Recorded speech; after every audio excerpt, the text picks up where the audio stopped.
Spider-Man does whatever a spider can.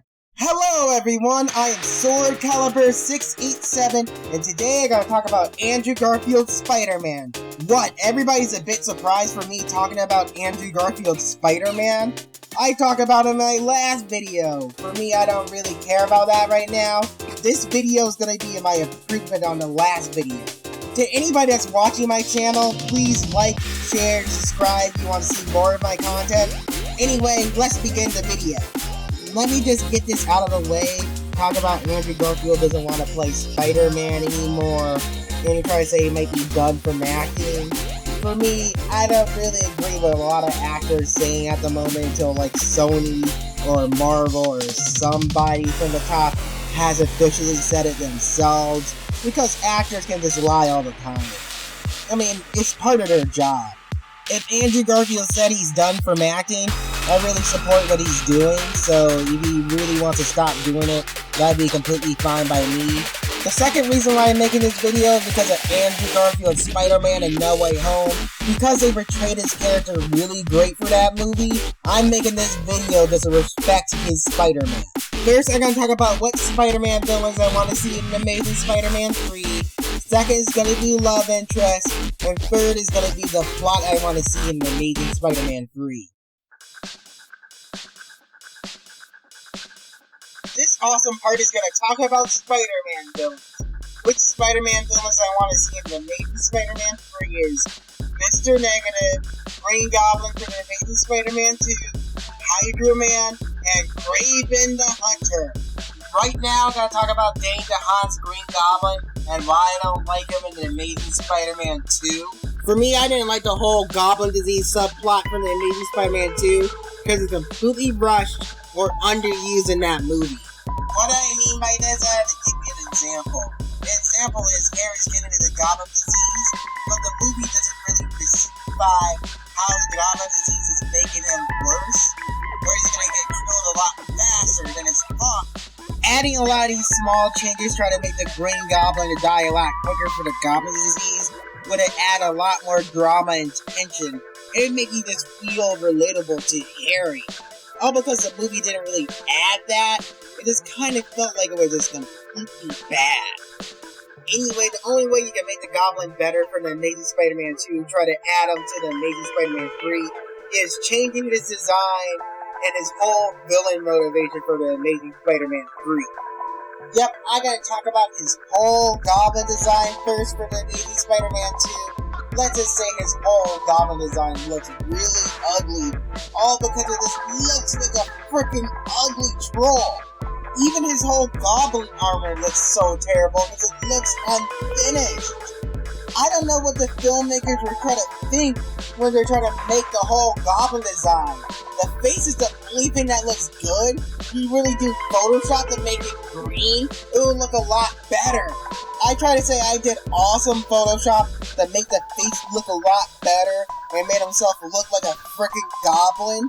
Here's what it looks like. Wow, I guess everybody's shocked at how the Goblin looks. He actually looks like a goblin. I made his face green using Photoshop and turned his whole prototype looking armor to make it look like it's a complete finished armor. It looks so really cool. It looks a lot better from the Amazing Spider-Man 2. Sony, as you're watching my videos, make the Green Goblin design look a lot better from the Amazing Spider-Man 2 into the Amazing Spider-Man 3 using my Photoshop design. Imagine my Photoshop design in an Amazing Spider-Man 2. It would look a lot better when he was first introduced to Spider-Man. I want Dane DeHaan's Green Goblin's whole villain motivation is to get revenge on Spider-Man for not trying to help him with the cure for his whole Goblin disease from the last movie. My idea would create whole drama and tension around Andrew Garfield's Spider-Man and Dane DeHaan's Green Goblin, all because they used to be friends. But little does Harry know that Andrew Garfield's Spider-Man trying to create a cure for him, and he's trying to do whatever it takes just to kill Andrew's Spider-Man. I have another awesome idea. Maybe Dane DeHaan's Green Goblin would try to spy on Spider-Man's next girlfriend and try to kidnap his next girlfriend just to see him suffer. The final battle between Dane DeHaan's Green Goblin and Andrew Garfield's Spider-Man would be a lot serious, all because Andrew Garfield's Spider-Man would go to any length just to save his next girlfriend and then want his next girlfriend to die to Dane DeHaan's Green Goblin, maybe to the point of killing the Green Goblin.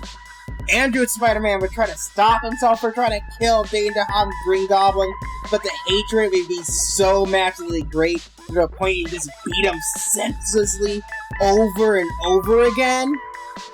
You know what's so funny? I got another idea, but this time is completely stupid. It's Dane DeHaan's Green Goblin teaming up with Willem Dafoe's Green Goblin, and they try to pull them from different universes. Sony's whole excuse we're trying to say is a different version or a different variant of Willem Dafoe's Green Goblin from a different universe, trying to cross over into the Sony Spider-Man verse. And because there's two Green Goblins, they would try to differentiate themselves. One would be the Hobgoblin, which is Dane DeHaan's Green Goblin. The other one would just stay the Green Goblin, aka Willem Dafoe's Green Goblin. I know this sounds so bad and so stupid, and I don't want them to do it at all, but I have a feeling it won't happen.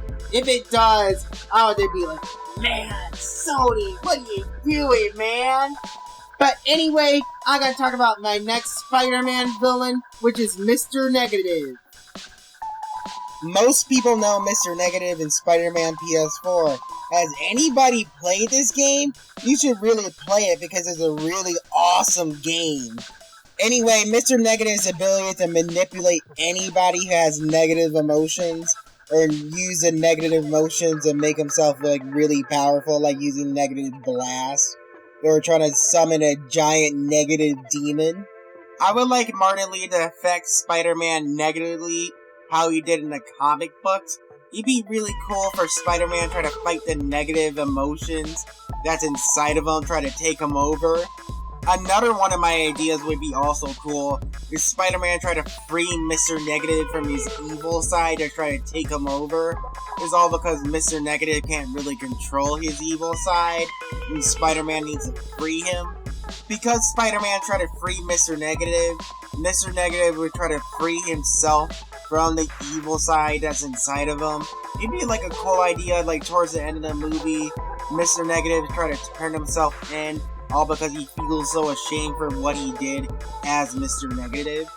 I'm done talking about Mr. Negative. Now I'm gonna talk about somebody else. Oh yeah, Kraven the Hunter.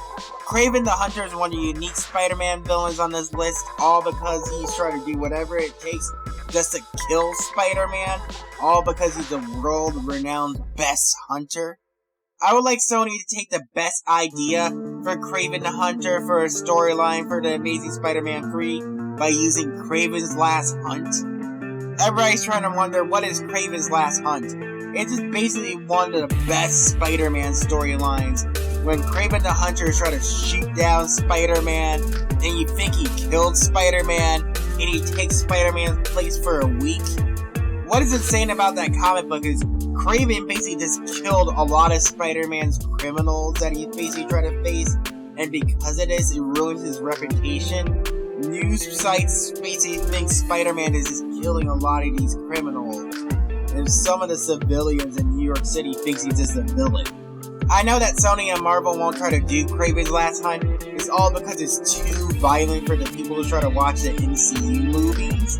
But if they can't do it for the MCU Spider-Man, I would like to see it for Sony's Spider-Man, and I want Sony's Spider-Man to be Andrew Garfield.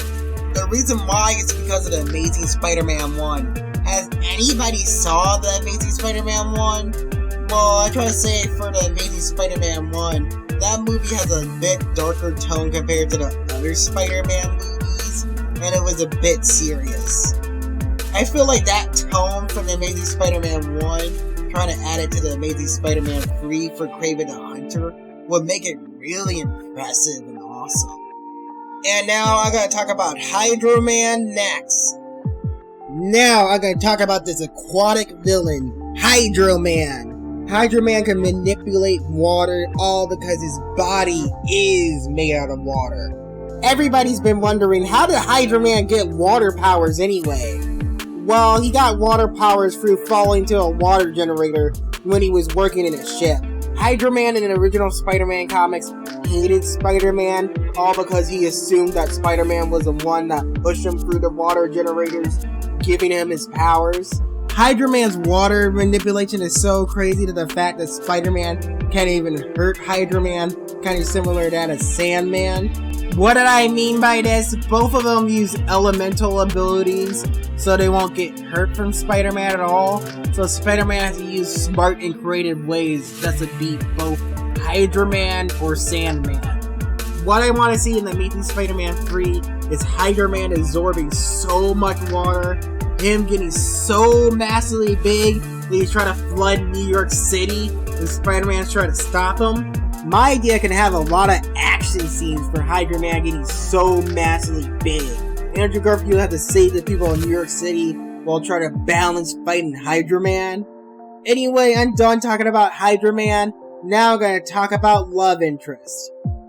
Spider-Man has so many different love interests throughout the years. Which love interest I want to see in the Amazing Spider-Man 3 is Black Cat and Mary Jane Watson. Right before I gotta talk about Black Cat and Mary Jane, I'm gonna talk about a certain somebody I don't want in the Amazing Spider-Man 3, which is Gwen Stacy. I'm gonna talk about this since so many shippers, or there's rumors going on how basically Sony wants to bring back Gwen Stacy for the Amazing Spider-Man 3. I gotta say this, Sony, whatever you do not try or even think or imagine to bring back Gwen Stacy. I know there's a lot of people that want Gwen Stacy to return in the Amazing Spider-Man 3, or there's basically some people that want her resurrected because they like her character. I would try to say, Sony, do not try to do that because it would just ruin Andrew Garfield's character development from No Way Home, him trying to move on from the death of Gwen Stacy. No, I try to say I take that back. It'll also ruin Spider-Man's character from the comic books trying to resurrect Gwen Stacy. You know, it's just as bad as trying to resurrect Uncle Ben back from the dead. I would try to say, Sony, the smartest thing you want to do for bringing back Gwen Stacy is try to do a Spider-Gwen spinoff in her universe, even though I don't really particularly care about her character. Just do that instead of trying to resurrect her in the main universe. I try to say, Sony, if you want to bring people back into the Amazing Spider-Man franchise for the Amazing Spider-Man 3, do not try to think about any idiotic decision. Just try to ruin Andrew Garfield's character for the Amazing Spider-Man 3. I'm done talking about Gwen Stacy. Now I'm going to talk about Mary Jane and Black Cat. For now, I'm going to talk about Black Cat, and then I'm going to talk about Mary Jane later. Black Cat in the Spider-Man comics is a thief who manipulates people to get what she wants by using her seductive charms. In the comic books, Black Cat likes the Spider-Man side, but never the Peter Parker side, so the relationship is kinda unstable, all because she just cares deeply about Spider-Man, but not Peter Parker at all. This could cause a lot of drama and tension for both characters, all because, Black Cat would be the type of character who manipulates people to get what she wants, and Spider-Man doesn't like that. Because of this, it just hurts their relationship. I would like the Amazing Spider-Man 3 to show how seductive and how much of a manipulative person Black Cat can really be, because it could create a lot of cool action scenes, and then her just try to outsmart her opponents. Now I'm going to talk about my favorite Spider-Man love interest, which is Mary Jane.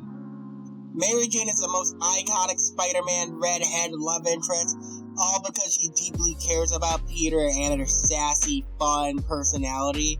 But even though Mary Jane is a fun party girl, she has that care, nurturing side that she really has for Peter Parker.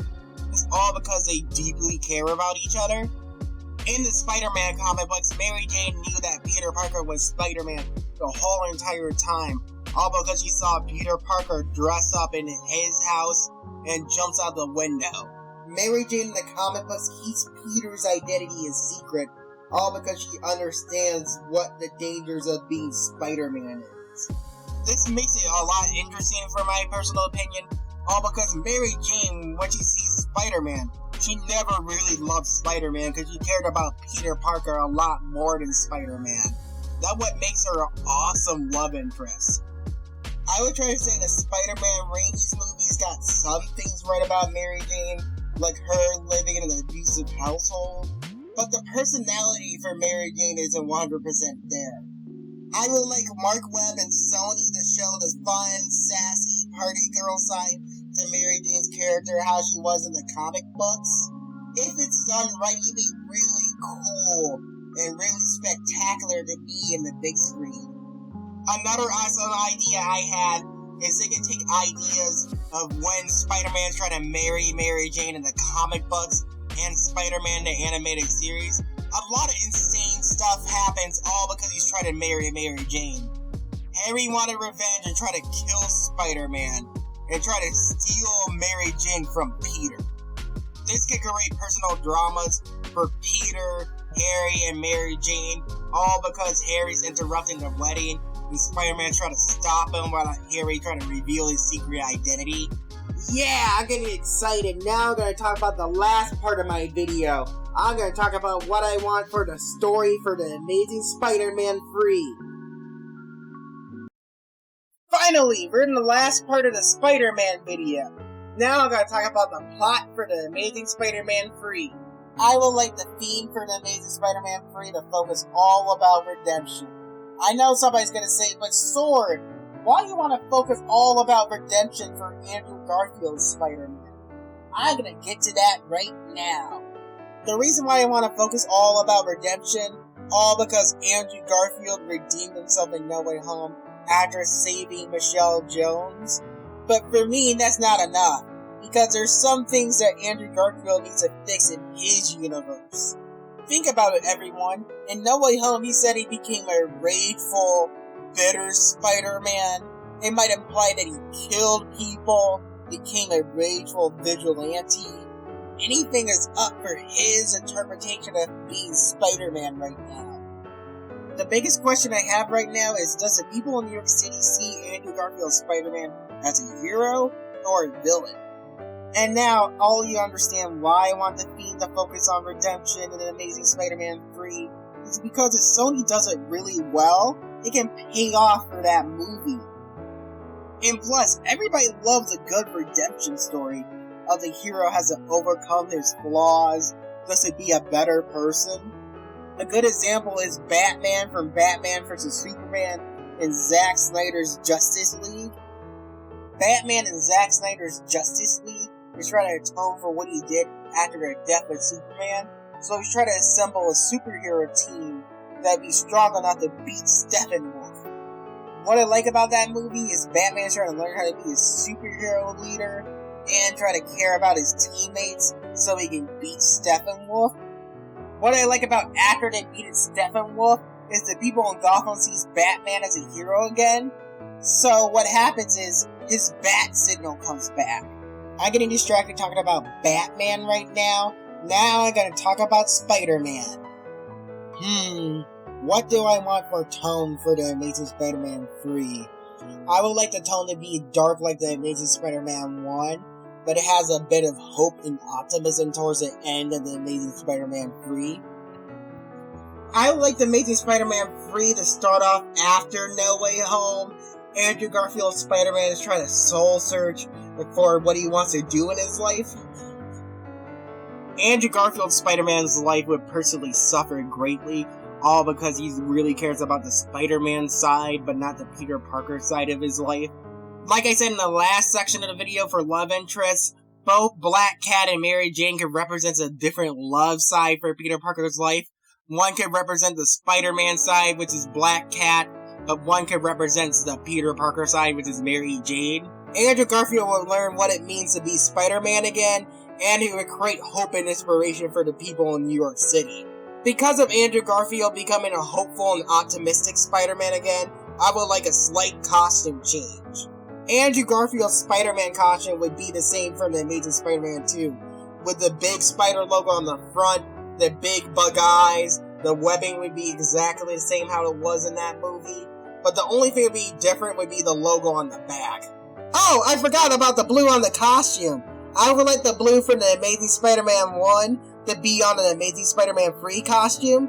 For me, what made the blue unique from the Amazing Spider-Man 1 is how it pops in the nighttime.